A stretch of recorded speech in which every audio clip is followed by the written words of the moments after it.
सभी को नमस्कार। आज के वीडियो में हम मेंडेलीव की आवर्त सारणी के बारे में अध्ययन करेंगे। तत्वों को वर्गीकृत करने का पहला प्रयास डोबे राइनर द्वारा किया गया था, परंतु वह 3 ही त्रिक खोज पाया था। उसके बाद में न्यूलैंड ने अष्टक नियम दिया था, परंतु वह भी ज़्यादा आगे नहीं बढ़ पाया, केवल कैल्शियम तक ही वो ठीक से लागू हो पाया था। इसके बाद में रूसी वैज्ञानिक दिमित्री मेंडेलीव एवं लोथर मेयर ने स्वतंत्र रूप से आवर्त सारणी के रूप में वर्गीकरण को विकसित किया था। तो आज के वीडियो में हम मेंडेलीव की आवर्त सारणी के बारे में अध्ययन करने वाले हैं। यदि आपने अभी तक हमारा चैनल सब्सक्राइब नहीं किया है तो इसको सब्सक्राइब जरूर करें। मेंडेलीव की आवर्त सारणी, दिमित्री इवानोविच मेंडेलीव इनका पूरा नाम था। तत्वों को वर्गीकरण करने में इनका प्रमुख योगदान रहा था। मेंडेलीव ने ही तत्वों को उनके गुणधर्म के आधार पर प्रथम बार सफलतापूर्वक वर्गीकृत किया था। तत्वों का मेंडेलीव के द्वारा वर्गीकरण को मेंडेलीव की आवर्त सारणी कहते हैं। मेंडेलीव ने रासायनिक गुणधर्मों के अंतर्गत तत्वों के ऑक्सीजन और हाइड्रोजन के साथ में, हम जानते हैं कि ऑक्सीजन और हाइड्रोजन अधिक क्रियाशील होते हैं, तो इनके साथ में मेंडेलीव ने सभी तत्वों की क्रिया करवाई। तो अभिक्रिया कर बनने वाले यौगिकों पर ध्यान केंद्रित किया। मेंडेलीव ने ऑक्सीजन तथा हाइड्रोजन को इसलिए चुना था क्योंकि ये अत्यंत सक्रिय थे तथा अधिकांश तत्व हाइड्रोजन और ऑक्सीजन के साथ में संयोग करके यौगिक बनाते हैं। मेंडेलीव ने तत्वों के हाइड्राइड, जो हाइड्रोजन से क्रिया करने के बाद बनते हैं, उनको हाइड्राइड कहते हैं, तथा ऑक्साइड के सूत्रों को तत्वों के वर्गीकरण में मूलभूत गुणधर्म माना था। मेंडेलीव ने जो आवर्त सारणी बनाई थी उसका उन्होंने आवर्त नियम दिया था। पीरियोडिक लॉ जो दिया था वो ये था कि तत्वों के रासायनिक एवं भौतिक गुण उनके परमाणु द्रव्यमान के आवर्त फलन होते हैं। तत्वों के भौतिक एवं रासायनिक गुणधर्म उनके परमाणु द्रव्यमान के आवर्त फलन होते हैं। ये मेंडेलीव ने कहा था। मेंडेलीव का आवर्त नियम भी कहते हैं। ये इस प्रकार की मेंडेलीव की आवर्त सारणी थी। मेंडेलीव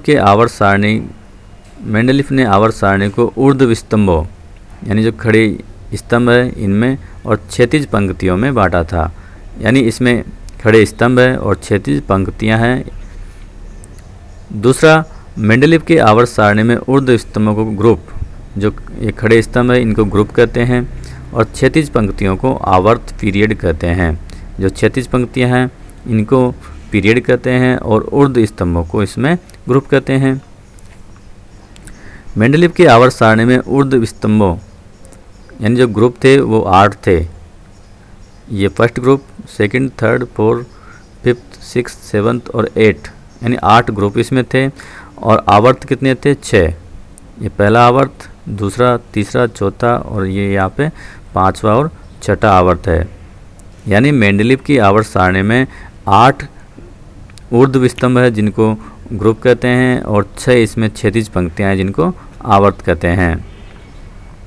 मेंडेलीव की आवर्त सारणी में प्रथम से लेकर 7वें ग्रुप तक 2-2 उप ग्रुप में बांटी गई है।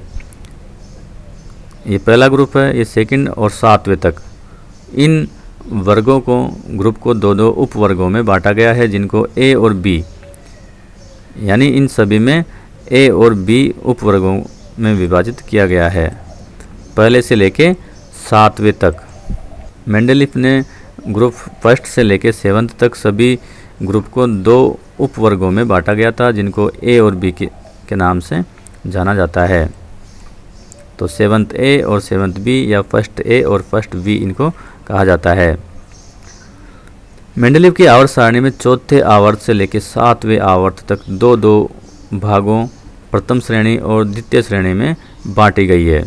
पहले आवर्त में एक ही श्रेणी है, दूसरे में भी एक ही श्रेणी है, तीसरे में भी एक ही श्रेणी है, परंतु चौथे आवर्त से लेके 6ठे आवर्त तक 2-2 श्रेणियों में इनको बांटा गया जिनको फर्स्ट सीरीज और सेकंड सीरीज के नाम से जाना जाता है। तो चौथे से लेके 6ठे तक फर्स्ट सीरीज और सेकंड सीरीज, 2 सीरीजों में इन आवर्तों को मेंडेलीव ने बांटा था। मेंडेलीव की आवर्त सारणी में 8वें ग्रुप के तत्वों को संक्रमण श्रेणी कहा जाता है। जो 8वां ग्रुप है उसको संक्रमण श्रेणी कहा जाता है। ये 8वां ग्रुप है और इसमें जो तत्व है इनको संक्रमण तत्व भी उन्होंने कहा था। अब हम देखते हैं मेंडलीव के आवर्त सारणी की उपलब्धियां क्या क्या थी। तो पहला है, मेंडलीव ने उनकी आवर्त सारणी में कुछ वैसे तत्व जिनके परमाणु भार अपेक्षाकृत कम थे उनसे ज़्यादा परमाणु भार वाले तत्वों के बाद में रखा था, ताकि उन्हें समान गुणधर्म वाले तत्व एक साथ समान ग्रुप में वर्गीकृत किया जा सके। तो मेंडलीव ने कई स्थानों पर ऐसा किया था कि जो अधिक परमाणु द्रव्यमान वाले तत्व थे उनको पहले रखा था और कम परमाणु भार वाले तत्वों को बाद में रखा था। ऐसा उन्होंने इसलिए किया था कि समान गुणधर्म वाले तत्व एक साथ एक ही ग्रुप में आ जाए।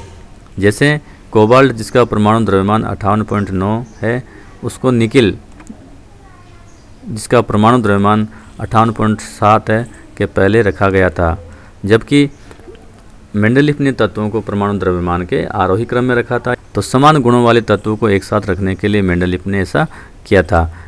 दूसरा है, मेंडलीव ने उनकी आवर्त सारणी में कुछ रिक्त स्थान छोड़े थे ताकि भविष्य में खोज किए जाने वाले तत्वों को विशेष गुणधर्मों के आधार पर उन खाली जगह में समान गुणधर्मों वाले तत्वों के साथ में उन समूह के साथ में रखा जा सके।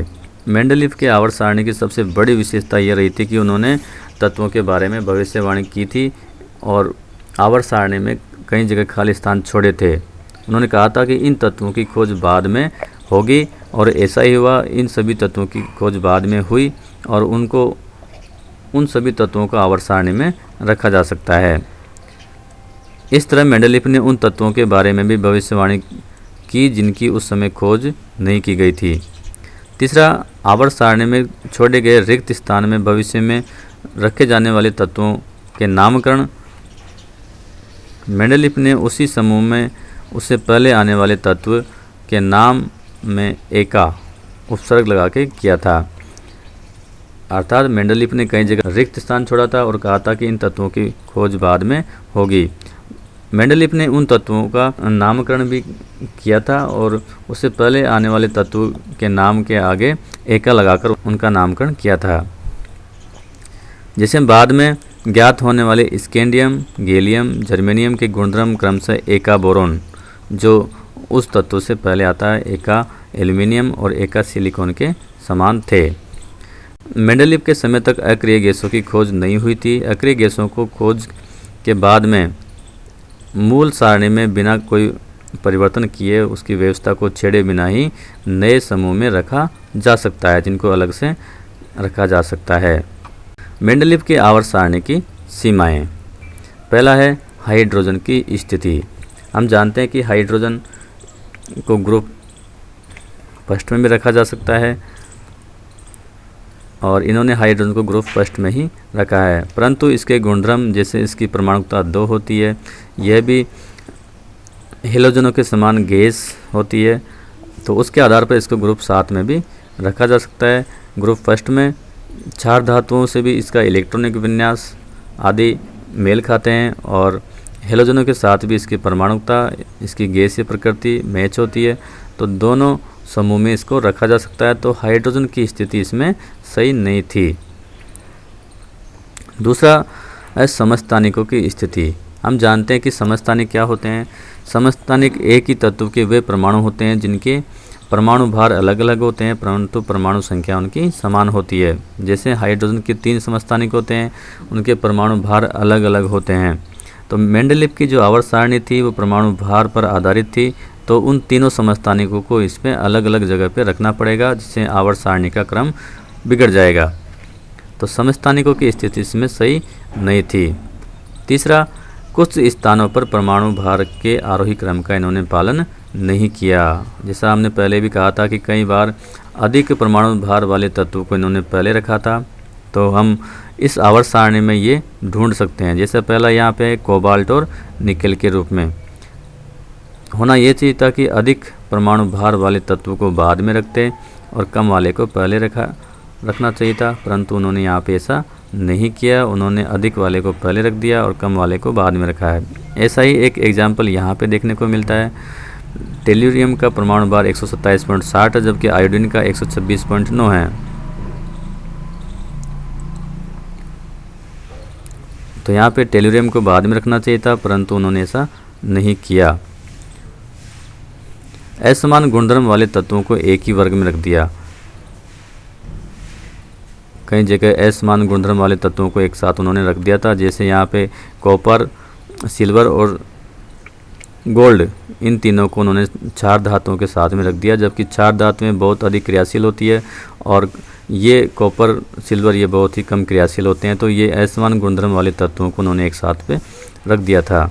इसी प्रकार मैग्नीज को उन्होंने ब्रोमीन के साथ में रख दिया, जो कि बिल्कुल अलग अलग प्रकार के तत्व, इन दोनों के गुणधर्म बिल्कुल भी मैच नहीं होते।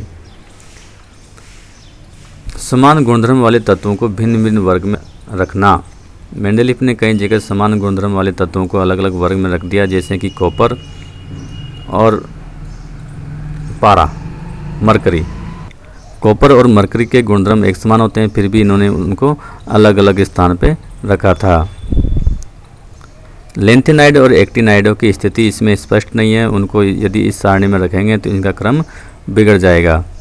दो परमाणुओं के बीच निश्चित अंतराल नहीं था। मेंडलीफ की आवर्त सारणी में दो परमाणुओं के बीच में निश्चित अंतराल भी नहीं था। कई जगह परमाणु भार में 1 की वृद्धि होती है, कई जगह 3 की वृद्धि होती है, कई जगह 2 की वृद्धि होती है, कई जगह परमाणु भार कम हो जाते हैं। तो निश्चित अंतराल भी दो परमाणुओं के बीच में नहीं था। इन कमियों के बावजूद भी मेंडलीफ ने बहुत अच्छा प्रयास किया था और उसके वर्गीकरण को भुलाया नहीं जा सकता। आज की वीडियो में हमने मेंडलीफ की आवर्त सारणी, उसकी आवर्त सारणी की उपलब्धियाँ, उसकी आवर्त सारणी की कमियाँ और दोष के बारे में अध्ययन किया। इसी प्रकार के अन्य वीडियो देखने के लिए हमारा चैनल स्टार साइंस देखते रहिए। अगले वीडियो में हम आधुनिक आवर्त सारणी की बात करेंगे।